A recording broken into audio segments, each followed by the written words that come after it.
안녕하세요. 오늘도 영상을 또 올립니다. 오늘은 3월 31일 금요일 오후 10시 50분입니다. 보자선 조금씩 왔다 갔다 하면서 조금은 오늘 그래도 또 살짝 오른 것 같습니다. 뭐 의미는 없지요. 30만 원 출금을 또 완료를 했고 거래 내역입니다. 뭐 몇 개 팔렸네요. 의미는 없고요.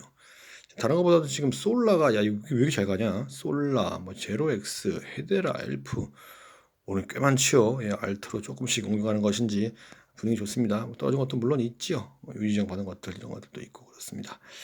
뭐 좀 더 잘 오르는 코인들 분명히 잡는 것도 실력이니까 꼭 성공하시기 바라겠습니다. 28,400 정도 같습니다. 지금 여전히 28,000선에서 놀고 있는 것 같아요. 조금 떨어지게 되면은 28,000 깨지고 좀 오르게 되면 28,000 좀 더 오르고 뭐 그런 식인데 과연 이제 3월의 마지막 날입니다. 마지막 날 또 어떻게 마무리되고 또 내일 또 만호잘 빔이 있겠죠. 만호잘 위 아래 또 어디 갈지 한번 보시죠.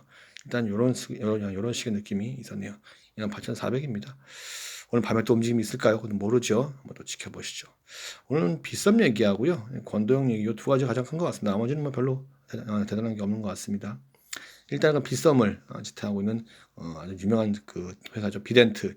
여기가 지금 감사 의견 거절로 상표 사유 발생이 됐다라는 식입니다. 코스닥 시장에서 매매 거래 정지. 이거 좀 쎄한데요. 이런 식의 느낌도 있네요. 그래요. 어떻게 될려나 모르겠습니다. 이런 얘기가 있고 그리고 관계사들이 빗썸의 관계사들이 사업 여기에서 가상자산 거래소 뭐 이런 것들 블록체인 사업 이런 것들 전부 다 지우고 있다고 합니다. 빗썸이 글쎄 빗썸 빗썸을 뭐 없을 것 같지는 않고 어떻게 팔겠죠 빗썸을. 네. 뭔가 좀 구심을 뭐 누리고 있는 사람도 있겠죠. 네, 그런 사람들에게 빗썸을 팔 수도 있는 건데 일단 이런 식으로 진행이 됐다고 하네요. 과연 빗썸이 만약 팔리게 되면 어디에 어떻게 팔리게 될지도 또 모르죠. 그래요. 일단 빗썸은 뭐 작년에도 뭐 수익이 많이 났다고 하는데 그 전년도에 비하게 되면은 또 큰 손실이 났다 뭐 이렇게 얘기를 합니다. 그러니까 작년 순이익 900억. 근데 이것도 주는 거라고 하니까 얼마나 많이 벌었다는 얘기겠습니까? 근데 빗썸도 이런데 업비트는 더해요. 업비트가 뭐 대한민국에서 원탑이었으니까 할 말 없죠. 작년 순이익이 1,300억. 그 전에 비해서는 거의 90% 이상이 줄었으니까 그 전에는 거의 순이익이 1조가 넘었다는 얘기죠. 그래요. 코인판이 참 좀 그렇습니다. 음, 그래요. 근데 일단은 지금 이 정도 상황인데 사람들이 이제 얘기를 하기를 비트를 사가지고 그냥 올라서 부자가 되는 그런 시대는 이미 지났다라는 것이죠. 어, 과거에 예전에 사가지고 좀 묵혀놨던 그런 사람들이 돈 버는 시대고 지금은 지금 돈 벌 수 있는 사람들은 가상업 그 업계에 있는 사람들 서비스 아니면 뭐 거래소 하는 사람들 이런 사람들이 대부분이다라는 것이죠. 좀 안타까운 게 뭐냐면은 이런 사람들이 흔히 이제 도박판에서 돈 버는 건 하우스죠. 근데 그 하우스 하는 사람들이 블록체인에 뭐 선두주자에 어쩌고 막 떠드니까 좀 많이 그게 좀 안타깝고 좀 씁쓸한 그런 상황입니다.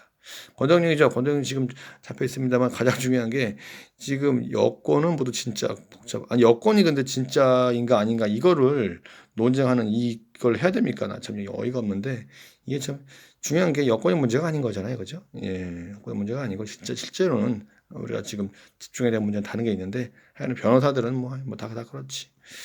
국내에서 권도형, 뭐 신영석 아니면 기타 뭐 전 팀원 대표 엮여있는 수많은 관계자들 얘기인데 여전히 또 신영석이랑 똑같이 팀원 전 대표도 구속영장이 또 기각됐습니다. 이러다 보니까 제발 좀 권도형 국내에 들어오지 말라고 하는 이유가 있는 것이죠. 들어오게 되면은 뭐 아무것도 안 됩니다. 그냥 다 해먹으니까 씁쓸하지요. 그리고 뭐 신현성이 예전 뭐 사람들 얘기하는데 그 권도영은 바지 사장이고 정말 그 뒤에 실제로 설계한 사람은 신현성이다라는 얘기가 있습니다. 저는 가족이 어마어마하죠. 예, 티켓모스 대표가 있으면 위로다가 할아버지는 뭐 중앙정보부장, 검찰총장, 법무장 다 했고요. 홍석현, 이쪽 중앙일보 회장, 뭐 있고 또 이건희, 홍란이 다 엮여 있는 사람이다 보니까 사실 대한민국에서 이 사람을 건드릴 수 있는 사람은 거의 없다라고 사람들은 얘기를 합니다. 그리고 이제 신현성과 권도영이 이걸 만들기 전에 누가 자문을 받아봤는데 그때 이미 알았다는 것이죠. 이게 잘못될 거라는 걸. 근데 그럼에도 불구하고 했다는 겁니다. 설거지하는 누구냐라는 것이죠. 그래서 이걸 보고 사람들이 바지는 그냥 권도영이고 진짜 뒤에 있는 사람은 신현성이다 이런 식의 얘기를 하고 있는 것 같습니다. 1년 전에도 분명 여기에 대한 그 이슈에 대한 그 의혹은 있었죠. 사람들이 이걸 많이 지적을 했는데 여전히 계속 도망다니다 보니까 그랬던 것 같습니다. 뭐 과거에 썼던 글이지만 사람들이 읽었던 글이지만 한번 보시게 되면은 쭉 내용이 있으니까 뭐 어려운 건 없습니다. 아니 왜 이래? 네. 쭉 있습니다. 그냥 보시면 돼요. 과거에 다 사람들 다 아는 내용들입니다. 이게 좀 그랬고, 그리고 오늘 중요한 게 강남 한복판 아파트 공원에서 한 여성이 납치를 당했습니다. 그리고 살해를 당했다고 하는데, 그래가지고 지금 이 여성이 가상화폐 50억 갖고 있다 들었다 뭐 이런 식의 들어가지고 굉장히 좀 위험한 그런 상황이 연출이 됐었습니다.